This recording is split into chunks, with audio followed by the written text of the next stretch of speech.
Sir क्या करते हैं कि वो बिगाड़ कर बनाते हैं और वाहवाही लूटते हैं। फी को बढ़ाकर 100 का फी को 600 करके और फिर 100 किए हैं ताकि फिर बढ़ाए। और इसी तरह उम्र सीमा 2011 है ऑलरेडी, ये 11 ही है, लेकिन अधिकारियों ने षड्यंत्र करके इसको मतलब स्थानीय नीति या नियोजन नीति का जो हम लोग मांग कर रहे हैं या जो नियमावली बना है गड़बड़ी बना है, आरक्षण नहीं है उसमें पालन, इसीलिए हम लोग उनको फिर जगाने के लिए आए हैं और हम लोग छात्र की आवाज़ को फिर वो बुलंद करें। इसीलिए आज हम लोग बंधु तिर्की का घेराव किए हैं उनका आवास में, और यहाँ से निदान नहीं होगा तो हम लोग अगला रणनीति सीएम का भी घेराव करेंगे। यही हम लोग का जो बंधु तिर्की जी के पास में आने का मुख्य उद्देश्य ये है कि छठी जेपीएससी में माननीय मुख्यमंत्री महोदय भी और माननीय विधायक बंधु तिर्की जी भी, हम दोनों के साथ में जो है सो हम कंधा से कंधा मिला करके लड़े। ये जेपीएससी के बारे में A to Z माननीय मुख्यमंत्री महोदय भी समझते हैं और माननीय विधायक बंधु तिर्की जी भी समझते हैं। जोहार, आप देख रहे हैं लोकल खबर। मैं हूं सुभाष शेखर। मैं इस वक्त हूं विधायक बंधु तिर्की के आवास के बाहर, और यहां पर अभ्यर्थी हैं, कई सारे अभ्यर्थी हैं जो धरने पे बैठे हुए हैं विधायक बंधु तिर्की के खिलाफ, मुख्यमंत्री हेमंत सोरेन के खिलाफ। लगातार ये लोग नारेबाजी कर रहे हैं। ये लोग यहाँ पर किस तरह का आंदोलन कर रहे हैं और बंधु तिर्की जी से क्या नाराज़गी है, किस लिए यहाँ इनके आवास के बाहर बैठे हुए हैं, इन्हीं से हम जानेंगे, बताएंगे कि क्या ऐसा बात हो गया जो विधायक बंधु तिर्की के घर के बाहर आपको बैठना पड़ गया है। हम लोग आज विधायक बंधु तिर्की के पास बैठने का कारण यही है, हम लोग आदिवासी छात्र संघ के बैनर तले हम लोग बैठने का मकसद ये है, हम लोग यहाँ विधानसभा में हम लोग का नज़रिए में एक ही विधायक समझने टाइप का दिख रहे हैं जो हेमंत सरकार में, और किसी ने आज तक छात्र हित का मुद्दा नहीं उठाया, और सरकार का अंग है बंधु तिर्की, इसलिए पहला सीढ़ी हम लोग इन विधायक से ही हम लोग शुरुआत कर रहे हैं। और आज बंधु तिर्की का घेराव किए हैं छात्र हित के लिए, छात्र आहित हो रहा है उसके लिए, और हम लोग छात्र हित का निदान चाहते हैं।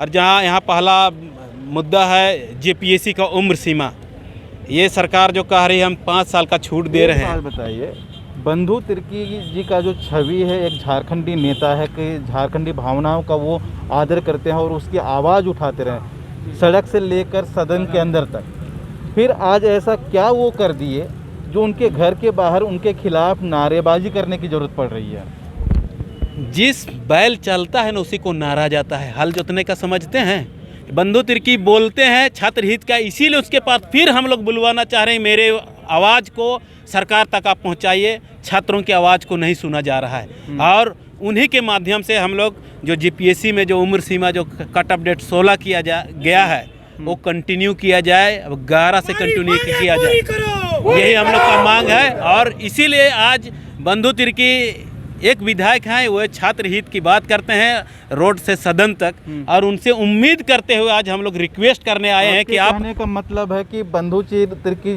जी की जो पहचान है आदिवासी आवाज़ को या फिर यहाँ की मूलवासी भावनाओं को आवाज़ उठाने की, वो अपनी मेन रास्ता से वो भटक गए हैं, खामोश हो गए हैं। शायद खामोश हैं, इसीलिए हम लोग उनको फिर जगाने के लिए आए हैं और हम लोग छात्र की आवाज़ को फिर वो बुलंद करें। इसीलिए आज हम लोग बंधु तिर्की का घेराव किए हैं उनका आवास में, और यहाँ से निदान नहीं होगा तो हम लोग अगला रणनीति सीएम का भी घेराव करेंगे। यही हम लोग का सर्वसम्मति निर्णय करके ये आगे का भी प्लानिंग बनाएंगे। और ये छात्रों का जो भविष्य के साथ जो यहाँ की झारखंडी सरकार, जो सभी को हम लोग अपना सरकार कहते हैं, लेकिन अभी हम लोग को अपना सरकार कहने के लिए भी शर्म आ रही है कि जो छात्र झारखंडी छात्र झारखंड के मुद्दा के लिए ही लड़ रहे हैं और हम लोग अपना सरकार कहते हैं। ये किस मुंह से मेरा सरकार कहें, ये भी शर्म की चीज़ मेरे लिए अपने आप लग रही है। विधायक बंधु तिर्की को जगाने के लिए आए हैं, और आप ये देख सकते हैं जितने भी यहाँ के अभ्यर्थियों का, छात्रों का पूरी फौज है जो उनके आवास के बाहर है, और ये लोग इनकी जगाने के लिए नारेबाजी भी करें। और भी छात्र नेता हैं यहाँ पर, इनसे बात करेंगे, बताएंगे कि ये जब जगाने की बात की जा रही है तो इनको जगाने के लिए क्या क्या अभी आप कर रहे हैं। सबसे पहले मैं ये कहना चाह रहा हूँ आपको यहाँ पर आने का, जो बंधु तिर्की जी के पास में आने का मुख्य उद्देश्य ये है कि छठी जेपीएससी में माननीय मुख्यमंत्री महोदय भी और माननीय विधायक बंधु तिर्की जी भी, हम दोनों के साथ में जो है सो हम कंधा से कंधा मिला करके लड़े।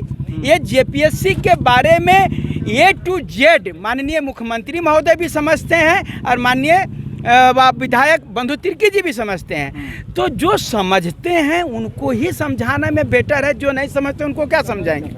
माननीय मुख्यमंत्री महोदय भी समझते हैं कि जेपीएससी में गड़बड़ी कहाँ है। माननीय बंधु तिर्की जी जो है सो छठी जेपीएससी में आप जानते होंगे कि वहाँ पर लाठीचार्ज हुआ था और हम लोग जेल गए थे, तो माननीय बंधु तिर्की भी अभी वह केस पर लड़ रहे हैं। कोई तो बड़ी बात होगी जो समझ के ना समझ बन रहे हैं वो लोग। नहीं, अब मुझे पूरा विश्वास है कि माननीय बंधु तिर्की जी और माननीय मुख्यमंत्री जी हो सकता है कि उनके संज्ञान में ये बातें नहीं गई हों, लेकिन जैसे ही संज्ञान में जाएगा मैं पूरा भरोसे के साथ कह रहा हूँ कि माननीय मुख्यमंत्री महोदय इस पर तुरंत कार्रवाई करेंगे। क्योंकि हम उनका बच्चा है जी, हम उनको जिताए हैं, तो उनको जिताए हैं तो यह लिए कि रोड में सुतेंगे। जीतेंगे हम लोग, उनको जिताए हैं तो हम लोगों को भी परीक्षा में अवसर मिलेगा। हम बिन परीक्षा दे ले रिटायर कर गए। यहाँ के अधिकारी लोग ऐसा है कि 2020 में जो है ना, यही 7वीं 8वीं 9वीं 10वीं का जब निकला विज्ञापन तब हम लोग अंडर एज थे, और यही विज्ञापन वापस संशोधित होकर के आए, हम लोग ओवर एज हो गए। तब जो है हम लोग 1 साल से पढ़ रहे थे, पगला गए। अचानक जो बोल दिया कि 2016 कर दिया, तो आप ही बताइए कि 5 साल का उम्र, एक तो छठी जेपीएससी में 5 साल खाया और इधर 6 साल, इधर 11 साल में हम कैसे मैनेज करेंगे। बहुत सारी बातें हैं और लंबी लड़ाई लंबे अरसे से लड़ी जा रही है और उम्मीदें भी आप लोगों को है कि नहीं। तो जिस तरह की उम्मीदें आप लोगों को हुई हैं और अभी तक लंबी लड़ाई लड़ रहे हैं, तो अभी तक उस उम्मीद पर कितना खरा उतरा है ये सरकार? क्या क्या मांगे अभी तक पूरी हुई हैं? क्या क्या बात सुनी गई है? सिर्फ लग रहा है कि 5% जितना उन्होंने बोला है, हाँ। 5% ही उन्होंने बात को माना है। जैसे कि फ़ी वाला जो था करीब वो जो 600 किया गया था परीक्षा शुल्क, उसको 100 रुपये करके एक सराहनीय काम किए हैं, लेकिन इसे 2-5% ही बोला जा सकता है। अभी 95% उनको काम करना बाकी है और लगभग 1 साल से ज़्यादा समय हो गया है। अगर इस तरह से रफ्तार रही तो ये सरकार काफ़ी बदनाम हो जाएगी, क्योंकि साल भर में ही जितना विरोध 5 साल में रघुवर सरकार का नहीं हो रहा था, उससे ज़्यादा असंतुष्ट हो गए हैं यहाँ के युवा लोग, और उससे ज़्यादा विरोध अभी होने लगा। तो ये सरकार लगता है कि अगला इनको बहुत नुकसान होने वाला है। इनको समय रहते ही सुधर जाना चाहिए और युवाओं के हित में काम करना चाहिए। स्थानीय नीति में भी सोचना चाहिए, नियोजन नीति में भी सोचना चाहिए। उम्र सीमा जो 11 है उसको कर ही देना चाहिए, क्योंकि ये एक्चुअली हम बताएं यहाँ सर वास्तव में हो क्या रहा है। सर क्या करते हैं कि वो बिगाड़ कर बनाते हैं और वाहवाही लूटते हैं। फी को बढ़ाकर 100 का फी को 600 करके और फिर 100 किए हैं ताकि फिर बढ़ाए। और इसी तरह उम्र सीमा 2011 है ऑलरेडी, ये 11 ही है, लेकिन अधिकारियों ने षड्यंत्र करके इसको मतलब स्थानीय नीति या नियोजन नीति का जो हम लोग मांग कर रहे हैं, या जो नियमावली बना है गड़बड़ी बना है, आरक्षण नहीं है उसमें पालन, तो उसको डाइवर्ट करने के लिए अधिकारी लोग इसको 6 साल बढ़ा दिए ताकि मांग को डाइवर्ट करेंगे। और कितना बेवकूफ़ बना रहे हैं। अब झारखंड वैसा बुड़बक नहीं है, वो 20 साल का झारखंड हो गया, युवा हो गया है। देखिए सभी वर्ग के छात्र हमारे, चाहे वो 20 साल का हो या 40 साल का हो, इस रोड पे उतर गया है। ये बहुत अन्याय हो रहा है, उनको न्याय करना ही होगा। धन्यवाद। बिगड़ी बातों को बनाने की बात करें और इन्हें बेवकूफ़ बनाया जा रहा है अधिकारियों के द्वारा, ये इनका कहना है। आगे भी इन लोगों का आंदोलन जारी रहेगा, लेकिन यहाँ पर और भी अभ्यर्थी हैं, छात्र हैं जो आंदोलन कर रहे हैं, इनसे बात करेंगे। बताएंगे कि इस पूरे आंदोलन को आप लोग कहाँ तक ले जाएंगे ताकि आप लोगों की मांगे पूरी हो जाए। 2015 का बहाली था जेएसएससी सीजीएल, जिसमें सचिवालय सहायक का है, सर्कल इंस्पेक्टर का है, खाद्य आपूर्ति पदाधिकारी है, वो कैंसिल हो गया बहाली। पीटी होने के बाद मेंस रघुवर दास खराब थे, सब नेता बोले, बंधु तिर्की बोले, हेमंत सोरेन बोले। अब सरकार इनका आ गया है, बहाली आ चुका था। रघुवर दास फरवरी में एग्जाम लेने वाले 2020 में, लॉकडाउन हो गया, सरकार बदल गया, एग्जाम अभी तक नहीं हुआ, सरकार फिर बहाली वापस ले ली।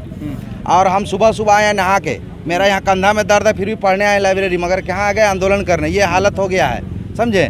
अगर ये सरकार कब बहाली, और नियोजन नीति पेपर में दिया था कि 2016 से पहले वाला चलेगा, तो ये तो रघुवर से भी बेकार हो गया ना। रघुवर तो 85 करके गए थे नियोजन नीति को, कि 85 से जो पहले का रहा है वही भरेगा फॉर्म। अब तो वो चला गया, 50% बाहरी को मिल जाएगा, तो हम लोग को क्या हुआ, फिर फायदा तो नहीं हुआ सरकार का आने का इनका। और नियोजन नीति सरकार जो है जल्द लाए, स्थानीय नीति लाए। और एक साल तो हम लोग का नया इधर बर्बाद हुआ लॉकडाउन में, और कई साल सरकार बर्बाद करेगी अब पता नहीं। हम लोग का सचिवालय का एग्जाम जल्दी से जल्दी होना चाहिए। हाँ, बस मेरा यही कहना है। देख रहे हैं सीधे सीधे यहाँ की जो मौजूदा सरकार है, हेमंत सोरेन की सरकार है, उसको चुनौती देने का काम किया जा रहा है और नारेबाजी भी की जा रही है। आगे भी लोगों का इसी तरह का जो आंदोलन जारी हो सकता है। जो भी यहाँ पर होगा हम आपको अपडेट देते रहेंगे। आप देखते रहिए लोकल खबर।